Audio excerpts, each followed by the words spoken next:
నమస్తే, welcome to our channel. నేను మీ పద్మావతి. ఈరోజు మనతో పాటు ప్రముఖ ఆధ్యాత్మికవేత్త మరియు వాస్తు జ్యోతిష్య పండితులు, వాస్తు జ్యోతిష్య శిక్షణ ఉపాసకులు మరియు లలిత ఉపాసకులు నానాజీ పట్నాయక్ గారు ఉన్నారు. మరి ఆయనతో మాట్లాడి మరిన్ని విషయాలు తెలుసుకుందాం. మీరు కూడా చూసేసేయండి. నమస్కారం గురువు గారు. శ్రీమాత్రే నమః. గురువు గారు, ఫిబ్రవరి 4వ తేదీన రథసప్తమి వచ్చింది. అయితే ఈ రథసప్తమి రోజున మనం ఏం ప్రత్యేకతలు చేసుకోవాలి, ఈరోజు ఏంటి ప్రత్యేకత, అండ్ దాంతో పాటుగా పూజా విధానంలో ఏ విధంగా మనం పూజించడం వల్ల మనకి మరింత అనుకూలమైన ఫలితాలు వస్తాయంటారు? తప్పకుండా అమ్మా. ఈ విశ్వంలో అన్నిటికంటే గొప్పది ఏంటో తెలుసా మీకు? ఆరోగ్యం. అవును. ఆరోగ్యమే మహాభాగ్యం. మీకు కొన్ని వేల కోట్లు, వందల కోట్లు ఆరోగ్యం బాగోపోతే ఇవన్నీ వద్దు, నాకు ఆరోగ్యం ఉంటే చాలా అనిపిస్తుంది. అవును. ఎన్ని బంగ్లాలు ఉన్నా, ఎన్ని కార్లు ఉన్నా, అలాంటి ఆరోగ్యాన్ని పెంచుకునేటువంటి రోజు రథసప్తమి. మీరు నిత్యము సూర్య ఆరాధన చేయడము, సూర్య నమస్కారాలు చేయడము, 12 పోస్టర్స్ ఉంటాయి సూర్యుడికి, అవి చేస్తూ ఉంటే కూడా ఆరోగ్యం బాగుంటుంది. ప్రత్యేకంగా సప్తమి నాడు ఎప్పుడైతే మనం సూర్య ఆరాధన చేస్తామో షట్చక్రాలు ప్లస్ సహస్రారంతో యాక్టివేషన్ అనేటువంటిది జరుగుతూ ఉంటుంది. మనకి హెల్త్ ఇష్యూస్ అన్నీ కూడా ఈ చక్రాల యొక్క ఇది సరిగ్గా లేకపోవడం వల్ల కూడా మనకి అనారోగ్య సమస్యలు వస్తూ ఉంటాయని మనకి కొన్ని యోగ సంబంధించిన శాస్త్రాల్లో చెప్పడం జరిగింది. గొప్ప గొప్ప వాళ్ళు ఏంటంటే మనకి ఏదైనా అనారోగ్య సమస్య వచ్చినప్పుడు ఈ చక్రాల్లో ఏ చక్రానికి దానికి లింక్ అయిందో ఆ చక్రాన్ని ఇట్లా టచ్ చేసేవారు. అది ఆటోమేటిక్గా యాక్టివ్ అవగానే క్లియర్ అయిపోయేది వాళ్ళకి. అంత గొప్ప శాస్త్రం షట్చక్రాలతోని సహస్రారంతో ఉన్నటువంటిది. షట్చక్రాలను యాక్టివ్ చేసుకునే పద్ధతి ఉంది. అది గురువులు ఆధీనంలో గురువులతోనే తెలుసుకొని చేయాలి, ఎవరికి పడితే వాళ్ళు చేయకూడదు.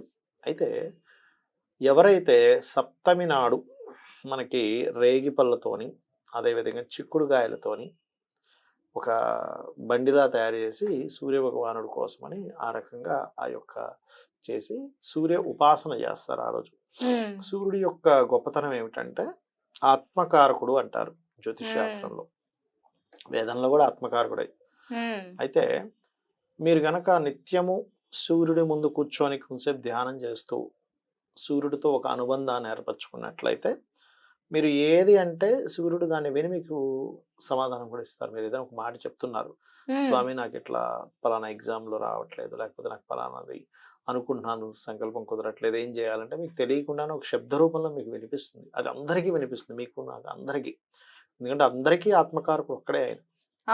అందరికి ఒకలాగే వెలుతురుని ఇస్తున్నాడు, అందరికి ఒకలాగే ఎండని ఇస్తున్నాడు, అన్నిటిని ఇస్తున్నాడు ఆయన. కాబట్టి అందరికీ ఒకటే.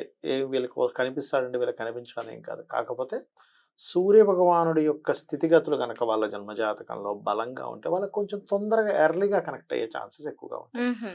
సూర్యుడు కొంచెం నీచంలో ఉన్నాడు, పాపకత్తెల్లో ఉన్నాడు అన్నప్పుడు అంటే ఆ ఎనర్జీ డౌన్లో ఉంది కాబట్టి కనెక్ట్ అవ్వడానికి వీళ్ళకి ఒక నెల రోజులు పడితే వీళ్ళకి ఒక 2-3 నెలలు పట్టచ్చు. అంతేగాని ఆత్మకారకుడు అందరిలోనే ఉన్నాడు ఆయన, అందరికీ ఆత్మకారకుడు ఆయనే కాబట్టి.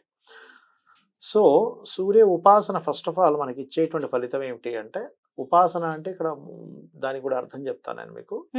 ఫలితం ఏమిటంటే పేరు ప్రఖ్యాతలు ఇస్తుందమ్మా. రెండవది సంతానహీనత ఉన్నటువంటి వారికి సంతానాన్ని కలిగింపజేస్తుంది. అన్నిటికంటే ప్రధానంగా ఆరోగ్యాన్ని ఇస్తున్నాడు సూర్య భగవానుడు.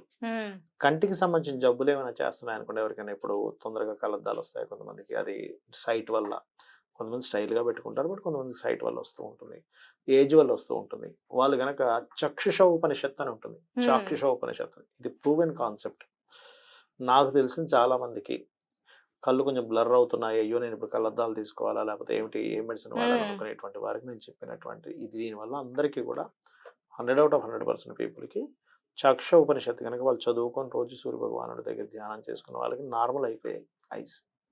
ఎందుకంటే ఇది వేదంలో ఉన్నటువంటి విషయం. మనం ఏదో మనం అంత శక్తి కూడా మనకు లేదు, సూర్యుడి వల్ల వస్తుంది తెలుసుకునేంత శక్తి. కాబట్టి చక్ష ఉపనిషత్తు చేయడం వల్ల కళ్ళకి సంబంధించిన దోషాలు పోతాయి, చర్మ సంబంధించిన దోషాలు కూడా సూర్య ఉపాసన వల్లే పోతాయని చెప్పి మనకి మహాభారతం చెప్తుంది. ఎందుకంటే కృష్ణుడిలాగే పుత్రుడు ఉంటాడు, సేమ్ యాజ్ ఇట్ ఈస్ అదే రూపంతో. ఆ యొక్క పుత్రుడు ఏంటంటే అందరినీ ఏడిపిస్తూ ఉంటాడు సరదాగా, కృష్ణుడిలాగే గెటప్ వేసుకోవడం. అయ్యో కృష్ణుడు వచ్చాడని అందరం చుట్టూ ముగిద్దరు కృష్ణుడు కాదన్నాం. అవును, విన్నాం దీని గురించి, కథ కూడా ఉంటుంది. అప్పుడు నారదుడు అతనికి శపిస్తాడు, నువ్వు ఇట్లా ఇది చేస్తున్నావు కదా అన్నప్పుడు కృష్ణుడి దగ్గరికి వెళ్తాడు ఆయన. నువ్వు పరమాత్మ భగవంతుడు కదా, నాకు వెంటనే ఈ చర్మ వ్యాధిని తగ్గించు అని. శాపం వల్ల వచ్చిందంటే అలా కుదరదు, నువ్వు దీన్ని ఉపాసన చేయి, సూర్య ఉపాసన చేస్తే తగ్గుతుంది. నేను తగ్గిస్తే అందరికీ ఇలాగే తగ్గించాలి, ఎవరిని కర్మ అనుభవించేయకూడదు. ఏముంది అందరూ కృష్ణుడికి పూజించి నా కర్మను తీసేసాయంటే అయిపోతుంది కదా. అవును. కాబట్టి అలా కాదు, నీ అంతటా నువ్వు తగ్గించుకోవాలన్నప్పుడు మన భూమి మీద ఇప్పటికే ఉన్నాయి ఆయన పెట్టినటువంటి సూర్య ఆలయాలు. అవును. ఆ రకంగా కొన్ని సూర్యాలయాలు ఆయన ప్రతిష్ఠించడము, సూర్య ఉపాసన 6 సంవత్సరాలు చేశాడు. 6 సంవత్సరాలు చేసిన తర్వాత ఆయన చర్మ వ్యాధి పోయిందని చెప్తూ ఉంటారు. ఆ రకంగా సూర్య ఉపాసన ఇన్ని రకాల ఉపయోగాలు ఉంటాయి దానివల్ల. మరి ఉపాసన అని చెప్తున్నారంటే ఏంటి దాని అర్థం? ఉపాసన అంటే దగ్గరగా ఉండడం. అంటే మీరు పూజా విధానంలో కూడా చాలా మంది ఏంటంటే కొన్ని తప్పిదాలు చేస్తుంటారు. అందుకే వాళ్ళు చేసేటువంటి పూజలో ఫలితాలు రావు.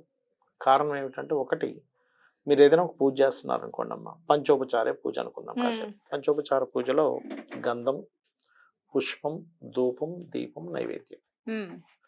ఫస్ట్ మీరు ఇవి ఇస్తున్నటువంటి భగవంతుడు తీసుకోవాలి. తీసుకోడు, తెలుసా మీకు? అందరూ చేస్తుంటారు కానీ తీసుకోడు. ఎందుకు తీసుకోడు అంటే, ఫలాపేక్ష రహితంగా ఎవరైతే నాకు సమర్పిస్తున్నారో వాటిని మాత్రమే నేను ప్రీతిగా స్వీకరిస్తున్నాను అన్నాడు. ఫలాపేక్ష రహితంగా అంటే ఫలమేమీ ఆశించకుండా. అంటే చిన్న ఎగ్జాంపుల్ చెప్తా చూడండి. ఇప్పుడు మీరు ఉన్నారు, మీరు ఏదైనా మీ ఫ్రెండ్ ఇంటికి వెళ్ళారు. ఆవిడ ఏం చేసింది, మీకు టీ ఇస్తూ, నేను నీకు టీ ఎందుకు ఇస్తున్నానో తెలుసా, నువ్వు రేపు పొద్దున నాకు ఎప్పుడైనా ఉపయోగపడతావని, లేకపోతే నువ్వు నాకు హెల్ప్ చేయాలి కాబట్టి నీకు ఈ టీ ఇస్తున్నా అంటే మీరు అసలు ఆ టీ తీసుకుంటారా? తీసుకోం కదా. ఏమిటిది అంటే, మన ఇద్దరి మధ్య ఫ్రెండ్షిప్ లేదా, నువ్వు నాకు ఫ్రెండ్ కాదా అంటే, అందుకే నువ్వు నాకు టీ ఇస్తున్నావా, నువ్వు ఫ్రెండ్లీగాను ప్రేమగాను ఇవ్వట్లేదా అని ఉంటుంది. అవును. అవునా? అలాగే భగవంతుడు ఆయన ఎవ్రీథింగ్ మనం చూసుకుంటున్నందుకు కృతజ్ఞతాభావంతో ఇవ్వాలి.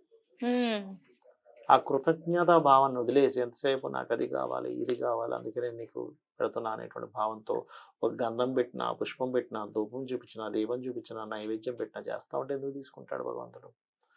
తీసుకోవడం. అందుకే భగవద్గీతలో ఆయన చాలా స్పష్టంగా చెప్పాడు, ఫలాపేక్ష రహితంగా ఎవరైతే నాకు ప్రీతితో పత్రమైనను, పుష్పమైనను, ఫలమైనను, ఉదకమైనను ఫలాపేక్ష రహితంగా ప్రీతిగా నాకు సమర్పిస్తారో వాటిని నేను ఎవరైతే భక్తితో సమర్పిస్తున్నారో వాటిని నేను ప్రీతిగా స్వీకరిస్తున్నాను అన్నాడు. ఎప్పుడైనా దేవత కనుక తీసుకుంది అనుకోండి, దానికి ఖచ్చితంగా ఫలితం ఇస్తుంది. ఇక్కడ మరి అనొచ్చు, ఏమండి మరి సూర్యదేవికి అడగాలి కదా, ఎట్లా అడగాలి అంటే, తండ్రి నువ్వు అన్నీ చూసుకుంటున్నావు, ఈ విషయంలో నిన్నే నమ్ముకొని ముందుకు వెళ్తున్నా అంటే ఆయన ఇస్తాడు. ఇది ఇస్తున్నాను కాబట్టి నాకు ఇది ఇవ్వంటే ఇవ్వడు. ఇప్పుడు అదే ఫ్రెండ్ ఇంటికి మీరు వెళ్ళారు, ఆవిడ ఏదో బిర్యానీయో టీయో ఇచ్చింది, అబ్బా నువ్వు ఉన్నావని ధైర్యంతో నేను ఇదంతా స్టార్ట్ చేశాను, అబ్బా నువ్వు ఉన్నావు చాలు, నీ ఇలాంటి ఫ్రెండ్షిప్ నాకు చాలనుకుంటే మీరు వెంటనే సపోర్ట్ చేస్తారు. అంతే కదా. ఇది ఇస్తున్నాను కాబట్టి నువ్వు నాకు సపోర్ట్ చేయంటే చెయ్యరు. అలాగే భావన ముఖ్యం. భావన అంటే కూడా చాలా మందికి తెలియదు. ఎలా అంటే, ఇప్పుడు తండ్రి అని ఒక భావన, పిల్లలు ఒక భావన, తల్లి ఒక భావన. నా తల్లి అని మీకు ఒక భావన ఉంటుంది, మా మదర్ ఎమోషన్ ఉంటుంది మదర్తో. తండ్రి అనే ఒక ఎమోషన్ ఉంది, పిల్లలు అనే ఒక ఎమోషన్ ఉంది, ఫ్రెండ్ అనే ఒక ఎమోషన్, లవర్ అనే ఒక ఎమోషన్, ఒక ఫీలింగ్ ఉంది చూసారు, ఒక గురువు గారు అనే ఒక ఫీలింగ్ ఉంటుంది. మనకి టీచర్ ఉంటారు, మనకి విద్య నేర్పిన టీచర్ అని ఒక ఫీలింగ్ ఉంటుంది చూసారు. అలాగే దేవుడు, భగవంతుడు అనే ఫీలింగ్ ఉండాలండి. దేవుడి ముందు కూర్చున్నాను, అక్కడ ఏదో పటం కాదు, అక్కడ ఉన్నది ఏదో విగ్రహం కాదు, అక్కడ నిజంగానే భగవంతుడు ఉన్నాడు. నేను శుక్లాంబరదనం అని చదివి ఇట్లా అక్షింతలు వేస్తున్నాను కానీ స్వీకరిస్తున్నాడు ఆయన అనేటువంటి భావన మనలో ఉండాలి. అప్పుడు మీరు చేసేటువంటి పూజ చాలా జాగ్రత్తగా ఒళ్ళు దగ్గర పెట్టుకుని భక్తిగా చేస్తారు. అలా భక్తిగా ఫలాపేక్ష రహితంగా చేసిన పూజ ఫలిస్తుంది.